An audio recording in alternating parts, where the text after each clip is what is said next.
లోకెళ్తే ఉస్మానియా ఆసుపత్రిపై ప్రతిపక్షాలు అనవసర రాద్ధాంతం చేస్తున్నాయని మంత్రి తలసాని మండిపడ్డారు. ఉస్మానియా ఆసుపత్రిని మంత్రి సందర్శించారు. ఆసుపత్రి శిథిలావస్థకు చేరుకుందని నిపుణులు చెప్పారని, ప్రజలకు మంచి చేస్తామంటే ప్రతిపక్షాలు ఉలికెందుకు ప్రశ్నించారు.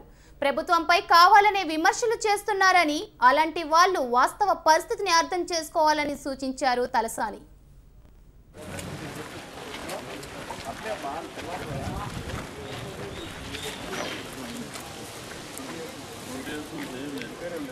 ప్రభుత్వం మీద కక్షతోని మీరు విమర్శ చేస్తున్నారా, లేకపోతే ఇక్కడ మా పార్టీ మీద కక్షతో విమర్శ చేస్తున్నారా అర్థం కాలే. కానీ ఏదైనా మంచి చేసేటప్పుడు మంచిని ప్రోత్సహించవలసినటువంటి అవసరం ఉంది.